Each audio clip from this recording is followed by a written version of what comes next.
আসসালামু আলাইকুম প্রিয় দর্শক। অধ্যাপক ইউনূসের শ্রেষ্ঠ নির্বাচন নিয়ে আওয়ামী সভানেত্রী শেখ হাসিনা একটা বিবৃতি প্রদান করছেন। আন্তর্জাতিক সংবাদ মাধ্যম ডয়েচে ভেলে আপনারা এটা পেয়ে যাবেন, দেখেন আপনারা সেখান থেকেও পড়ে নিতে পারেন, অথবা আপনারা যদি চান ফেসবুকে আওয়ামী লীগের ভেরিফাইড ফেসবুক অলেও এইটা দেওয়া আছে। আমি যে মুহূর্তটায় এই ভিডিওটা করতেছি এখন বাজে হচ্ছে 6টা 58 PM, অর্থাৎ সন্ধ্যা 6টা 58, 7টায় বলা যায় 2 মিনিট আছে। আর তারিখটা হচ্ছে ফেব্রুয়ারির 12 তারিখ, মানে আজকে নির্বাচনটা হয়ে গেল অধ্যাপক ইউনূসের ঐতিহাসিক কালজয়ী নির্বাচন। তার নির্বাচন বিষয়ে আজকে সারাটা দিন কী দেখলাম, নিজের অভিজ্ঞতা সেটা একটু শেয়ার করার চেষ্টা করব। তার আগে আমি সভানেত্রী সেই বিবৃতিটা আপনাদেরকে একটু পড়ে শোনানোর চেষ্টা করি, আপনারা একটু শোনেন মনোযোগ সহকারে এবং বোঝার চেষ্টা করেন যে তিনি কি বোঝাইতে চাইছেন আর আপনি কি দেখলেন আজকে সারাদিন। মানে আপনার দেখা এবং শেখ হাসিনার বিবৃতির সাথে আপনি একটু মিলানোর চেষ্টা করবেন এবং আপনার মূল্যবান মতামত অবশ্যই কমেন্ট বক্সে লিখে জানাতেও পারেন। দেখেন, বিবৃতিটা এরকম, আমি কোট আনকোট করে একটু পড়ে শোনাই আপনাদেরকে।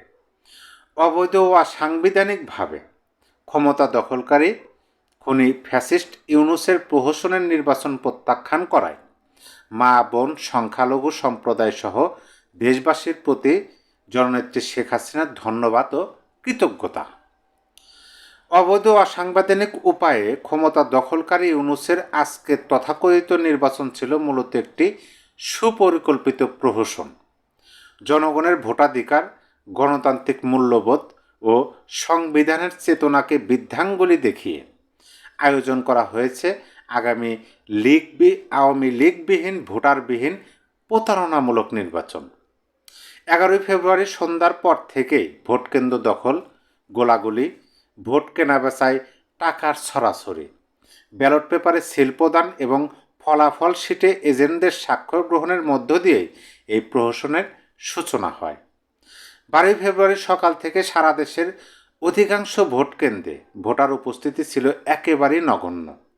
রাজধানী সহ দেশের বিভিন্ন স্থানে বহু ভোট কেন্দ্র ছিল সম্পূর্ণ ভোটার শূন্য। নির্বাচন কমিশনের ব্রিফিং অনুযায়ী সকাল 11টা পর্যন্ত, অর্থাৎ 3.5 ঘন্টায় ভোট গ্রহণের হার ছিল মাত্র 14.96%। ভোট গ্রহণের উৎকর্ষ সময়ে জনগণের এই কম অংশগ্রহণই প্রমাণ করে যে আওয়ামী লীগবিহীন এই ভোট জনগণ বর্জন ও প্রত্যাখ্যান করেছে। উল্লেখ করা প্রয়োজন, বিগত কয়েকদিন ধরে আওয়ামী লীগের ভোটার, সমর্থক, শোভানুধ্যায়ী ও সংখ্যালঘু সম্প্রদায়ের উপর লাগাতার হামলা, গ্রেপ্তার, ভয়ভীতি প্রদর্শন ও আতঙ্ক সৃষ্টি করে জোরপূর্বক ভোট কেন্দ্রে নেওয়ার চেষ্টা অব্যাহত ছিল। তবুও সকল ভয়ভীতি উপেক্ষা করে তারা এই প্রতারণামূলক নির্বাচন বর্জন ও প্রত্যাখ্যান করেছে। ফলে দেশের অধিকাংশ ভোট কেন্দ্র ছিল কার্যত ভোটার শূন্য।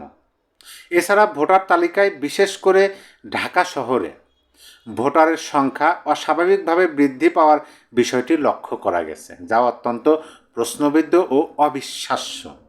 এমতো অবস্থায় এই ভোটারবিহীন অবৈধ ও অসাংবিধানিক নির্বাচন বাতিল, খুনি ফ্যাসিস্ট ইউনূসের পদত্যাগ নিশ্চিতকরণ, সকল রাজবন্দী সহ শিক্ষক, সাংবাদিক, বুদ্ধিজীবী সহ সকল পেশাজীবীর মিথ্যা মামলা প্রত্যাহারপূর্বক মুক্তি, আওয়ামী লীগের কার্যক্রমের উপর আরোপিত স্থগিতাদেশ প্রত্যাহার এবং নিরপেক্ষ তত্ত্বাবধায়ক সরকারের অধীনে অবাধ, সুষ্ঠু, অন্তর্ভুক্তমূলক নির্বাচন আয়োজনের মধ্য দিয়ে জনগণের ভোটাধিকার ফিরিয়ে দেবার দাবি জানাচ্ছি।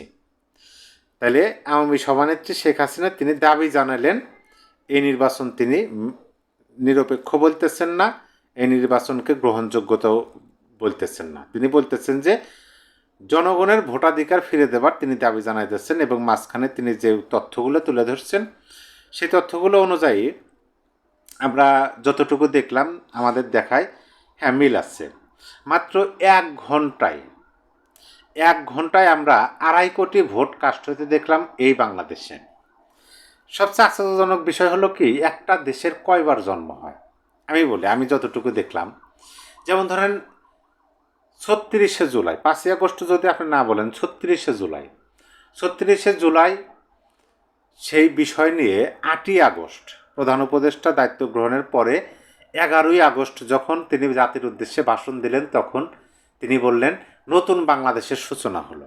তারপরে যখন জুলাই সনদ স্বাক্ষর অনুষ্ঠান হলো, সেই অনুষ্ঠানে কিন্তু প্রধান উপদেষ্টা বললেন নতুন বাংলাদেশের জন্ম হলো, সূচনা হলো। আর আজকে 2026 সালের 12ই ফেব্রুয়ারি ভোট দেওয়ার শেষে প্রধান উপদেষ্টা বললেন যে নতুন বাংলাদেশের জন্ম হলো, সূচনা হলো, 2.0 সূচনা হলো। তাহলে একটা দেশের 3বার জন্ম মাত্র 1.5 বছরের মধ্যে, এই প্রশ্নটা।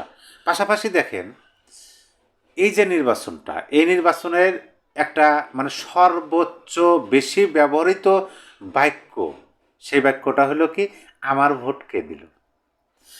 একজন তরুণী জীবনে ভোট দেন নাই, তিনি ভোট দিতে গেছেন, ভোট দেওয়ার পরে ভোট দিতে গেছেন, ভোট কেন্দ্রে যাওয়ার পরে তার যখন ভোটার আইডি তিনি সেখানে দিয়েছেন, ভোটার আইডির নাম্বার সাথে মিল করে সকল কিছু ঠিক আছে, দেখতেছেন টিক মার্ক, মানে তার নাম্বারও অলরেডি ভোট দেওয়া হয়ে গেছে, অথচ তিনি ভোট দিতে এসেছেন মাত্র।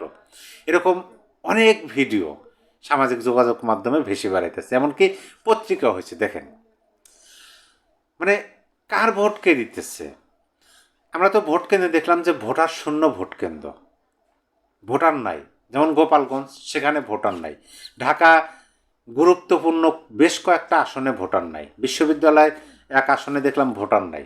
মানে ভোটার মানে যারা দায়িত্বে আছেন, আনসার বা অন্যান্য আইনশৃঙ্খলার সদস্য যারা আছেন, প্রিজাইডিং অফিসার, সহকারী প্রিজাইডিং, একেবারে বেকার সময় কাটাইছেন, এরকম ভোট কেন্দ্র আপনি অনেক খুঁজে পাবেন।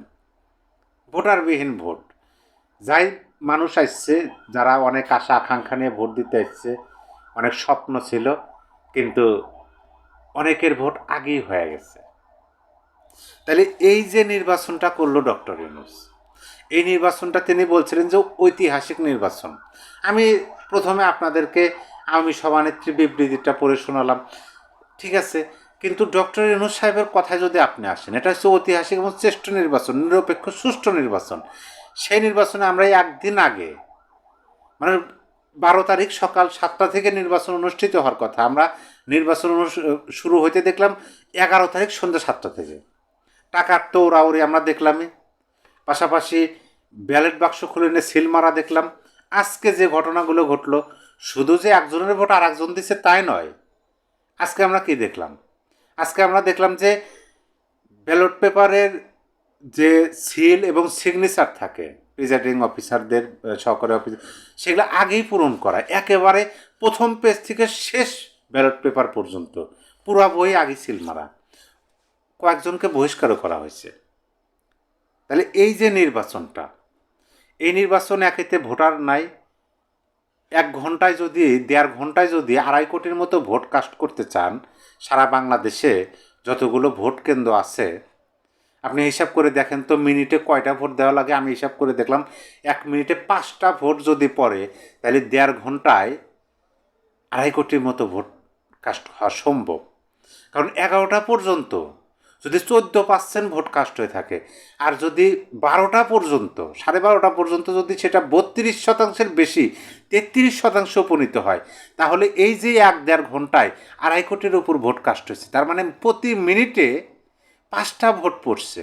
1 মিনিটে কি 5টা ভোট সম্ভব? এই যে প্রশ্নগুলো, এই প্রশ্নগুলো পাশাপাশি আওয়ামী সভানেত্রীর এই যে বিবৃতিটা, যেটা আন্তর্জাতিক সংবাদ মাধ্যম ডয়েচে ভেলে প্রকাশ করছে, সেটা থেকে আপনাদেরকে পড়ে শোনালাম।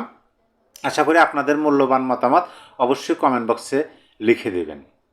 পরিশেষে এই কথাই বলবো, আজকের দিনের সর্বোচ্চ ব্যবহৃত যে বাক্যটি, আমার ভোট কে দিল। সবাই ভালো থাকবেন। আল্লাহ হাফেজ।